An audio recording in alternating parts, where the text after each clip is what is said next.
Sounds like time to start now. Good afternoon.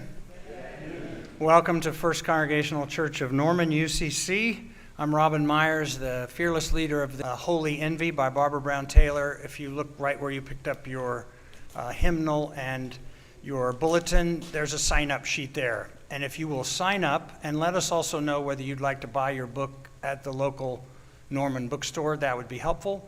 We'll get a count, and we'll look forward to starting this in, I think, 4 weeks from today.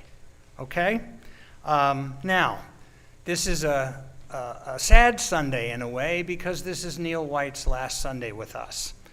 And although I've known him only a short time, I have greatly appreciated the music that he has brought. This Louise Whitaker to come up to make a little sort of presentation of our appreciation to Neil, as soon as she grabs what she forgot there.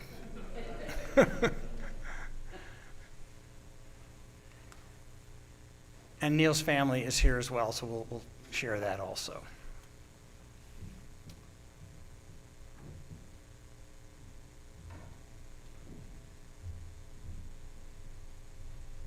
Well, as we walk down life's road, sometimes we meet people and we're glad to see the back of them. Sometimes, though, we meet people and losing them it hurts. We're sad to see them go. And Neil is one of those people. He's been such a joy to have at our church. He's such a talented musician, but he's an even better person. He's kind and caring and compassionate and everything that you'd want to have in a friend.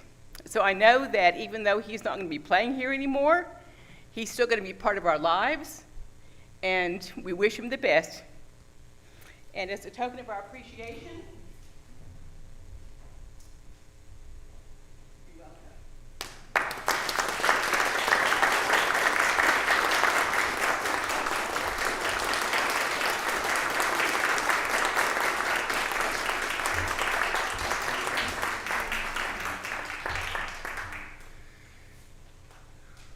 We haven't ceased our efforts to talk him out of it. We've also just failed up till now. If you will, yes. Would you mention there's a reception after the service? Yes, absolutely. There is a reception in Neil's honor, and Neil's wife and daughter are here, and we would like you to meet the whole family and have some food and give us a chance in a less formal setting to say goodbye to you.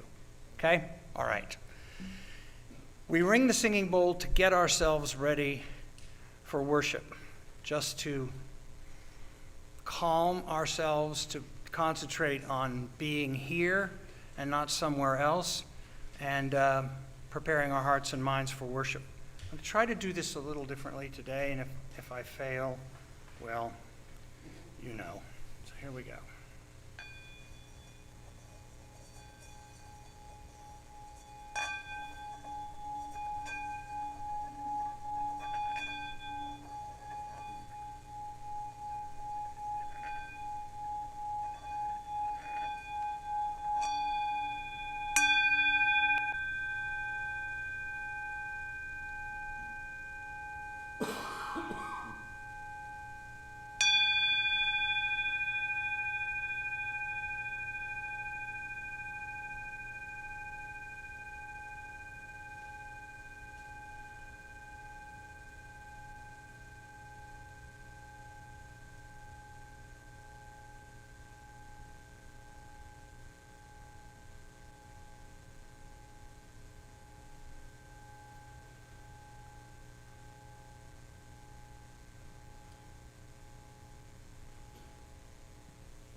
Please join together with me in saying the call to worship that's in your afternoon bulletin.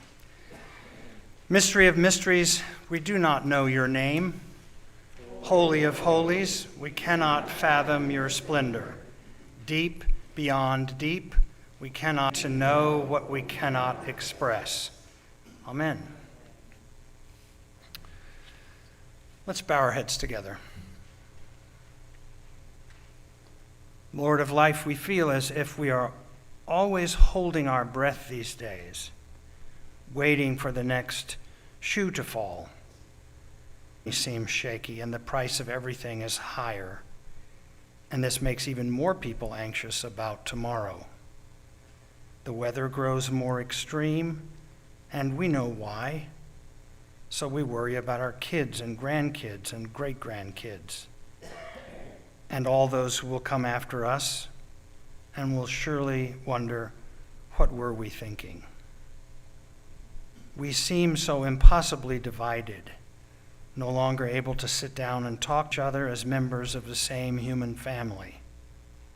So we pause for a moment and become this version of the Lord's Prayer, Creator, who is and will be done on earth, daily bread, and forgive us our debts as we forgive our debtors. Do not let us fall into temptation, but deliver us from evil. For you reign in the power that is love, now and always. Amen. Joys and concerns. First, we say what we are happy or thankful about. Those are our joys. And who would like to start us off with a joy this afternoon?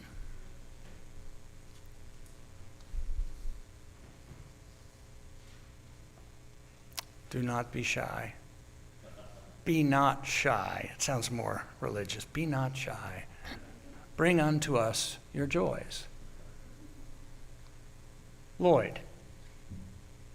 We have our solar panels up on our house, and soon they will be turned on, if that's the right phrase. That is the right phrase. And we are doing our little bit. Good for you. Good for you.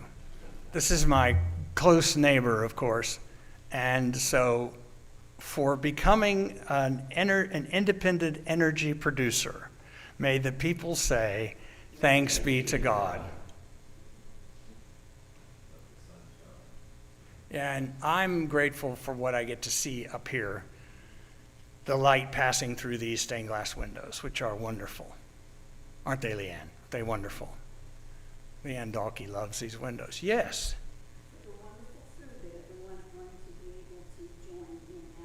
For our time together after this service, for better health, looking forward to hope.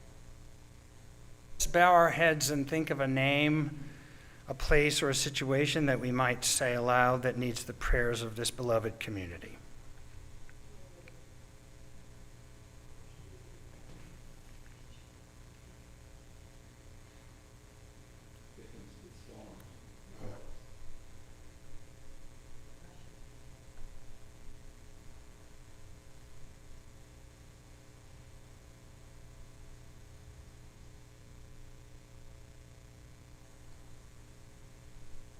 Hear the hymnal.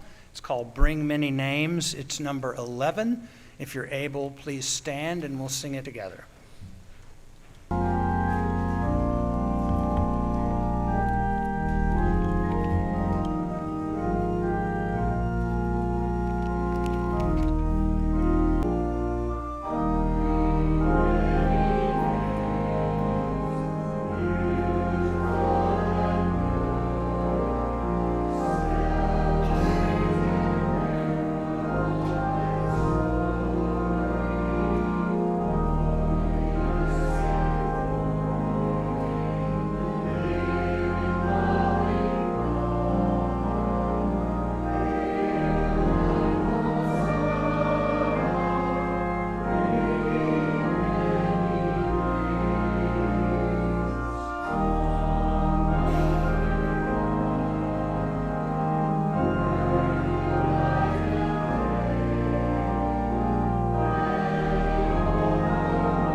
Please be seated. Isn't that a wonderful hymn? It's a wonderful hymn. Some of the nicest lyrics. I'm going to read this afternoon from Luke's Gospel, a parable that appears only in Luke, the Rich Man and Lazarus.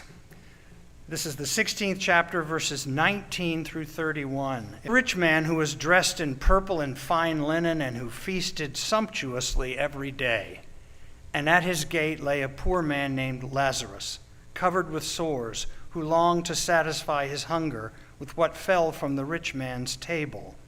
Even the dogs would come and lick his sores. The poor man died and was carried away by the angels to be with Abraham. The rich man also died and was buried. In Hades, where he was being tormented, he looked up and saw Abraham far away with Lazarus by his side. He called out, "Father Abraham, have mercy on me, and send Lazarus to dip the tip of his finger in water and cool my tongue, for I am in agony in these flames."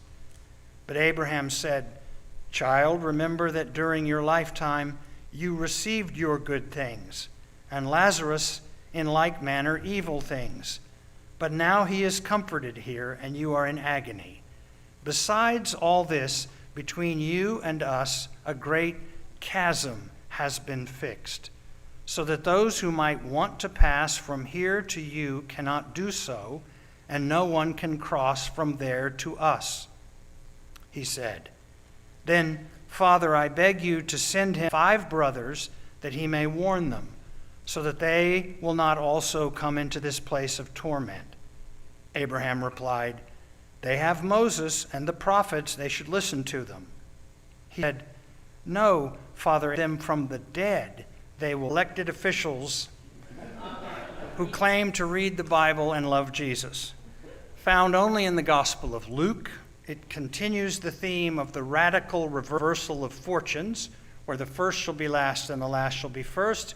And that, of course, begins with Mary, the mother of Jesus, whose manifesto, the Magnificat, contained lyrics so dangerous as to be banned from public reading in some churches of Central and South America. After all, it declares that God has, quote, "put down the powerful from their thrones and lifted up the lowly.